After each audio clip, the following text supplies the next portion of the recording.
Welcome to the webinar on communication skills in times of COVID. I am Dr. Biju Raghavan, consultant and head, pain and palliative medicine, Rajagiri Hospital, Aluva, Ernakulam, Kerala, India. This is a series of webinars to equip palliative and non-palliative care doctors who may have to take care of COVID infected patients and provide uh, the best possible comfort care to them and their families. And today I shall speak on importance of communication skills and barriers in communication and stages of grief uh, and how to manage the stress both of the patient and family as well as our own, and a couple of do's and don'ts. It would be very helpful if you would download this ebook on the screen there, and also the Palicare app, which will help you in taking care of the symptoms of your patients. Healthcare communication in the best of times is challenging. The reason being, people come to us not because they want to, but because they have to.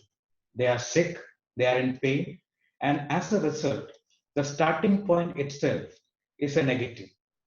And also, how good you have been is something that you cannot decide in communication because it is in the eyes of the beholder, in this case, the patient and family, who will decide whether you have been good enough or not.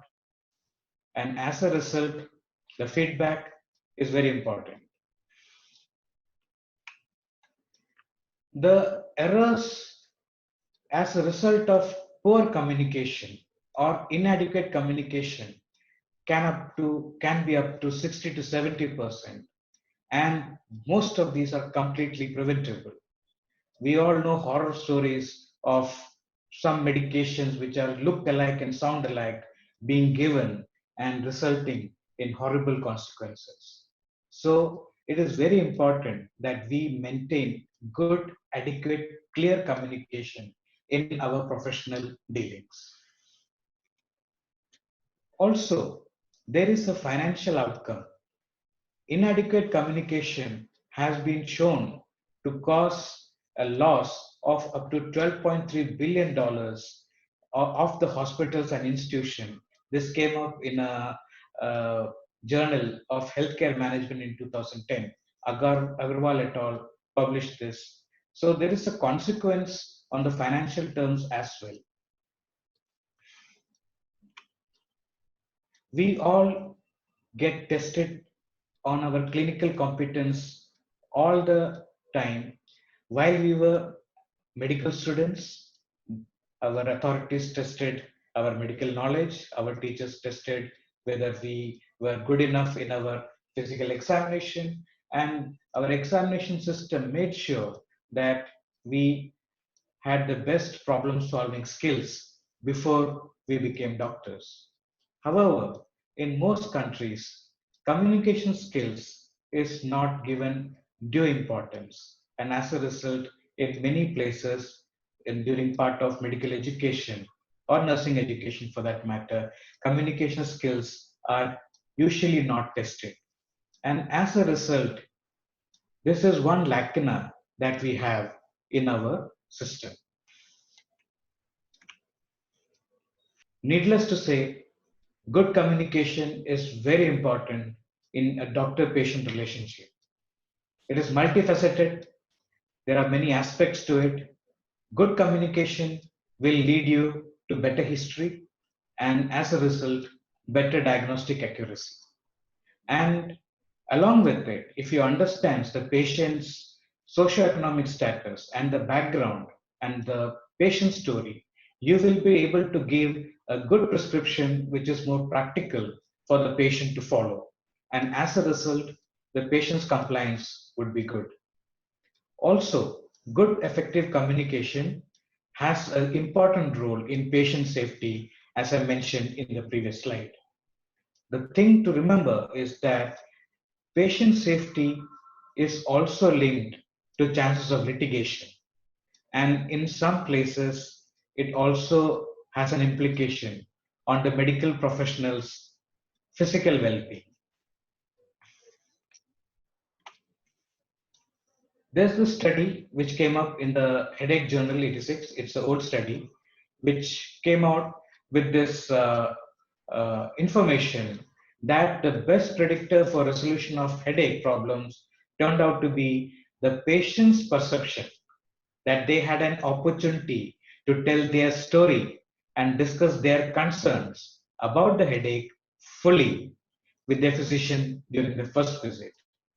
So it shows how important communication is in our day to day professional caregiving. However, we know there are a lot of barriers to communication, and now let us look at some of these barriers.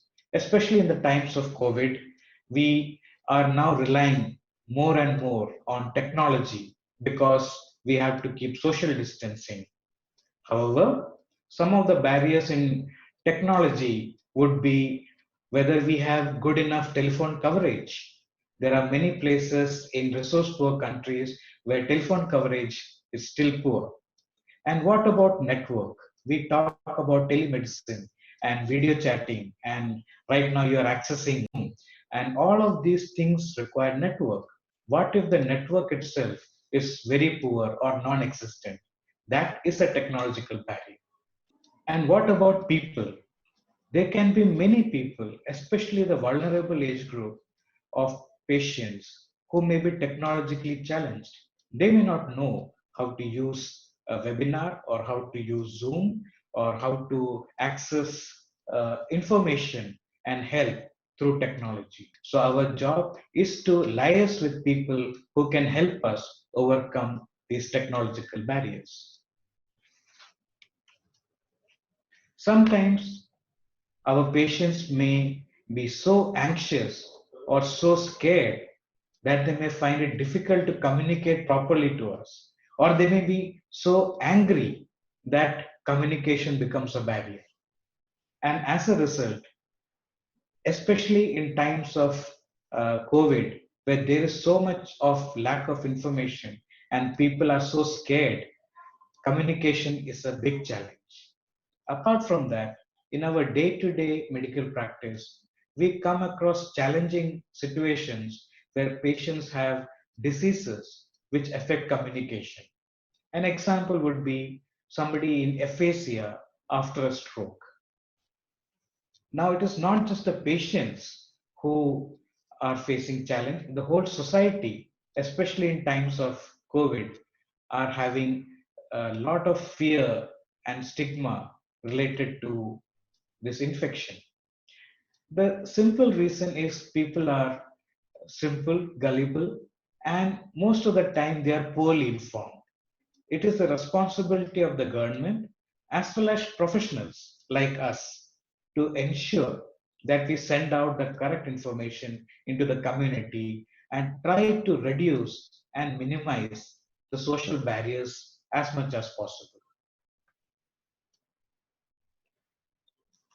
Kubler-Ross model of stages of grief is well known in the palliative care community.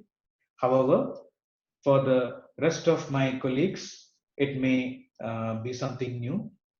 When we are confronted with a serious illness, usually the first reaction is denial.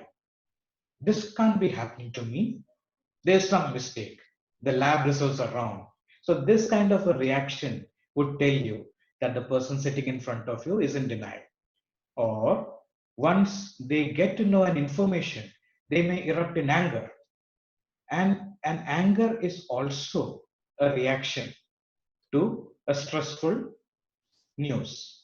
And then they may come up with bargaining. If I go and this place, or if can you suggest me a good place where this thing can be taken care of, and etc. etc. So despite you providing the best of care, the person may continue to bargain with you that what else can be done, or why nothing is being done, or something like that. So please understand it is normal part of a reaction to a bad news. And then also many people go into depression or extreme sadness, if not clinical depression, extreme sadness. What will happen to me? Everything is lost. I can't, now go on living like that, etc. So, and so the important thing is for we to understand that the person sitting in front of you is in what stage of that uh, grief, and that is how we have to deal with them. If we are going to talk very logically to somebody who is in denial, it will be a waste of time. That is the reason we have to understand the stages of grief so that we can modify our behavior towards the patient or the family accordingly. And most of the time, with our gentle persuasion and persistence, we can get the patient and the family to a stage of acceptance. And that is the best place to be. But please remember, these stages may not happen in the linear fashion. Somebody may go from denial to acceptance and back to anger and depression and bargaining. In real life, it need not be a linear process as shown in the screen. Can we be barriers? Traditionally, a healthcare provider, a doctor, a nurse would look like the picture on the top. But however, in times of pandemic, especially those who are carrying the frontliners have to cover themselves up fully with the coveralls. And most of us have to at least wear a mask, which takes away our facial expression and our smile cannot be seen. The eyes can be seen. So maybe we'll have to, consider how we can make them see our body language with all of these things covered up. So some of the solutions that I can think of is wearing a bigger picture of yours on your ID tag. And there are some masks like this communicator mask, which can show your face a little bit more. It's also important to understand, even if you don't have any of these, you can still bring a smile in your voice. You can still sit down by the bedside of the patient. You can still touch them. And all of these gestures will help. Also, in addition, you can consider saying your name out loud and clearly so that the person can understand who you are. You can say, I am Dr. So and so. I am here to take care of you on this shift. And it's also important to communicate your emotion verbally. For example, you could say, this brings a smile to my face, because the patient may not be able to see your smile, but then when you say it, anything, whatever is your emotion, you can say it. So that is a change that you would have to make in communication in times of pandemic. Now, because we are living in a stressful environment, especially when it comes to pandemics, everybody is stressed. Why? Because everybody is scared. And as a result, it's very easy to get angry at the smallest of things. And anger is a high energy consuming negative emotion. And I said multiple reasons that can lead to anger.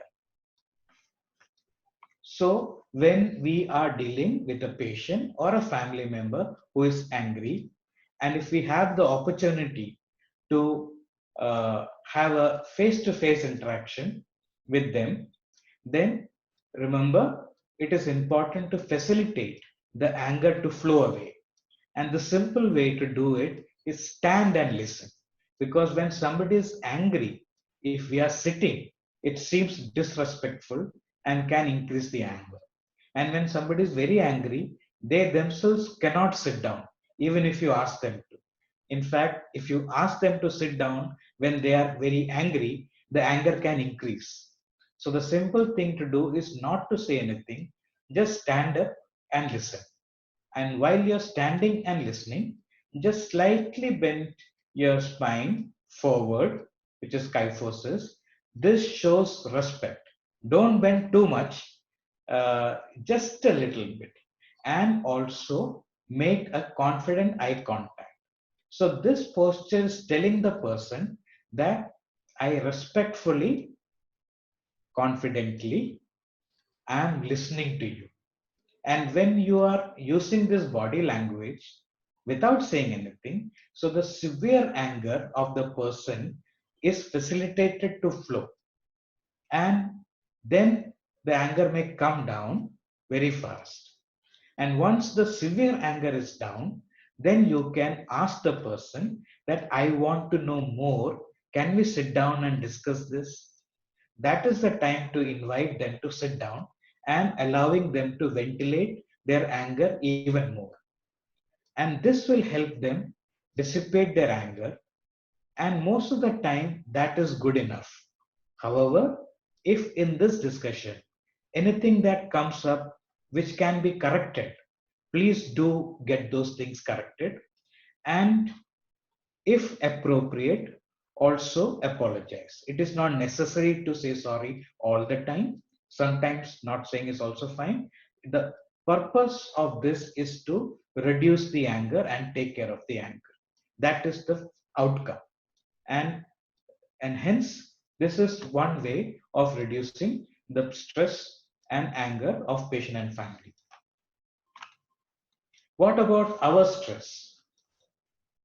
We are also human being and we work in very, very trying circumstances.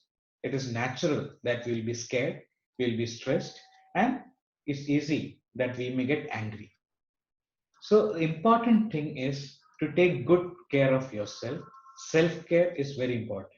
Only if you take care of yourself can you take care of others. In a subsequent slide, one of the later part of the slide, I am going to talk about self-care a little bit more. Arrange a spotter. The spotter can be a friend or a family member or a colleague. This friend that you have arranged as a spotter must be able to detect the change in your voice if it is getting irritable, if the volume of your voice is going up, or if you are being unusually sarcastic. So, all of these are early signs of you getting angry. And this friend should honestly tell you that this is what is happening to help you understand and prevent from going into full fledged anger. In this way, you will be better able to control your emotion and manage your stress in your professional environment. Now, coming to some of the do's and don'ts.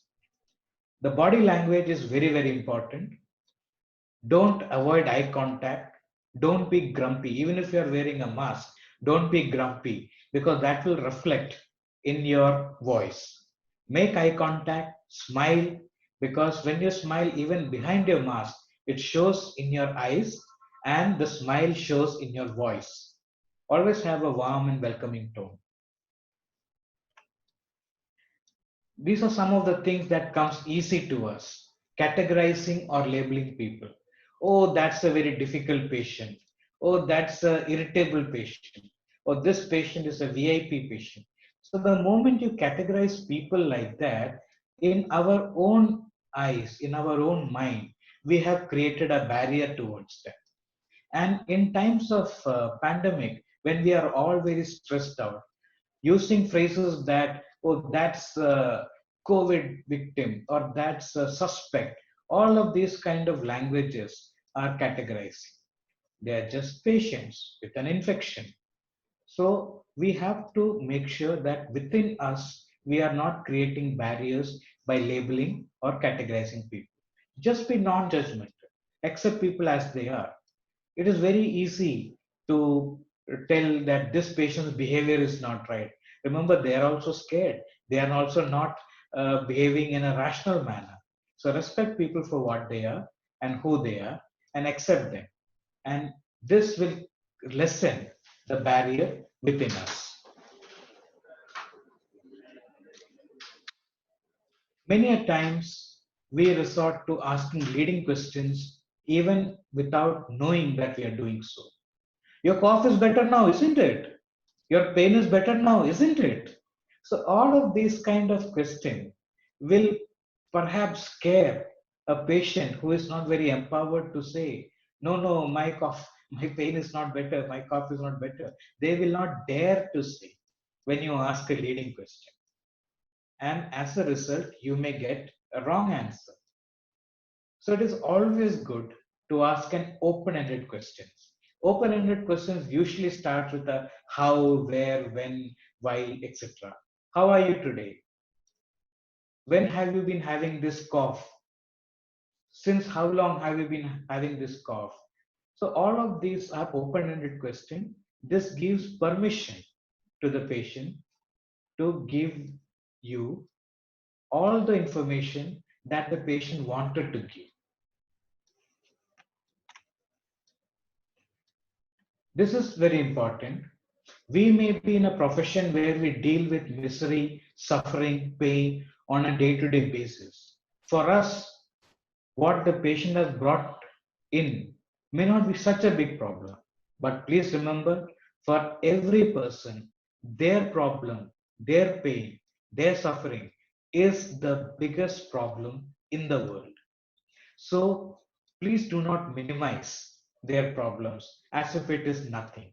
And also never compare your patient's problem with somebody else's problem. And what to do? Acknowledge. Anybody in your position would feel this way. So you're acknowledging that they have a stressful emotion and it is okay to have it. And normalize their emotional experience by saying that anybody in this position would feel the same. So you are giving them permission to accept that what they are feeling is normal and it is okay to feel that way. These kind of wordings will also create trust and acceptance of you. Remember, when you are covered up in a big coverall, it is very difficult to trust people.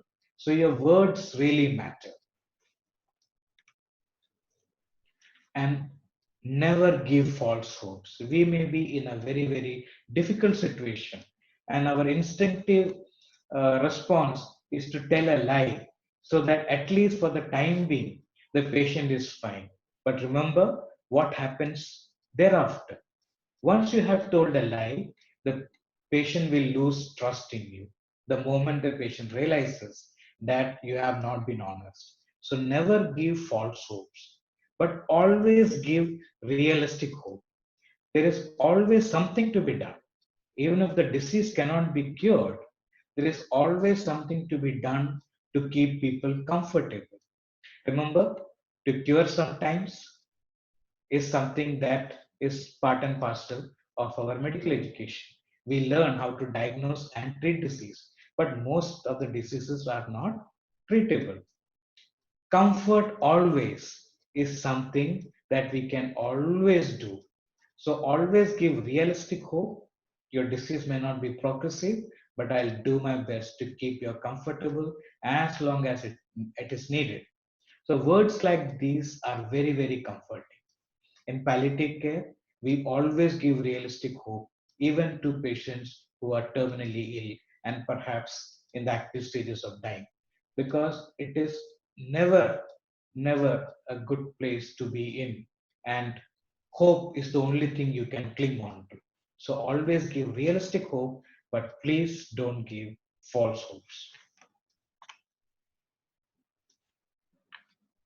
This is a problem that most of us deal with.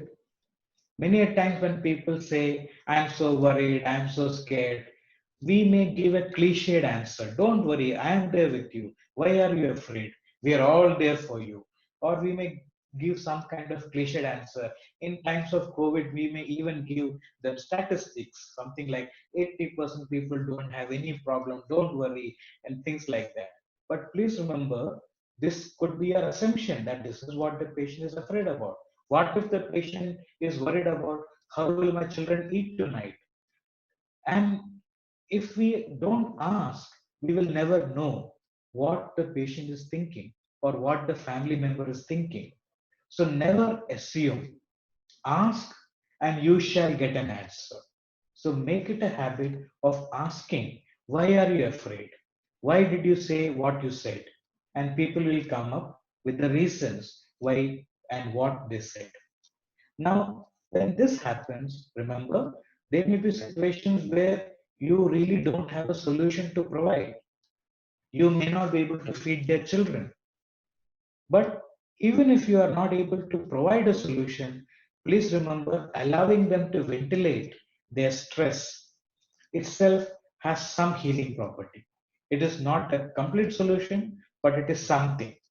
The, the position is that if you allow people to ventilate their stress, a little bit of healing happens anyway. Never forget the human touch. The power of human touch is very, very important. Whether you are in your regular doctor costumes or if you are wearing COVID 19 coveralls, words are not needed. Your human touch will do most of the talking. And while we are in this pandemic phase, regular information is very important and preferably coming from a senior person. That is Sri Pinarayi Vijayan, Chief Minister of Kerala. He's famous for conducting every day a press briefing to the people of the state of Kerala on what is going on, what are the statistics. So this is an example of how we in the medical profession can also disseminate information to the patient as well as their family members who cannot be with the patient because of this infection. They may be at home or somewhere outside the hospital or somewhere within the hospital, depending on what the hospital policy are. But it is important to give regular briefing so that people know what is going on. This regular briefing is also important for the healthcare providers of the institution, either through mail or WhatsApp or directly or public announcement. It is important to give regular briefings as needed to the to your colleagues, to the other staff of your institution. Uh, Something very important in times of stress, a lot of healthcare professionals are falling by the way. It is very important to take care of yourself. So while they're in the hospital, making sure that we are covering ourselves properly, we are sanitizing ourselves properly, etc. is very important. But also it is important in our non-professional life. If you are in a reserve and not on active duty, still please maintain a routine. Just consider every day as normal day. Get up and do your morning ablutions. And even if you're not going to work, make sure that you maintain a routine. Take care of yourself, your body, do some kind of exercises. It's entirely up to you what you want to do, but do something. Also, you can meditate or spend some time contemplation, mindfulness, anything. So take care of your physical and mental health, and also indulge in some kind of hobbies because it is helpful. It gives you something to focus on and indulge in. And also, most important, stay connected. Call up your mom, have a video chat, and call up your friends. And this is a good time to stay connected, and also an important time to stay connected. I hope you had some important takeaways from that. And if you want further resources and training options, these are some of the good sites that we are recommending from our side. Some more for you. And please download the ebook and the Palicare app that I had mentioned previously. These are the contributors to the Palim India, Palicovid Kerala, which has brought out the series of webinars. I'm honored to be in the presence of such giants of the field who have made this possible. Thank you, and your feedback is important. It will help us improve on our work, our presentations. So please do give us your valuable feedback, and thank you.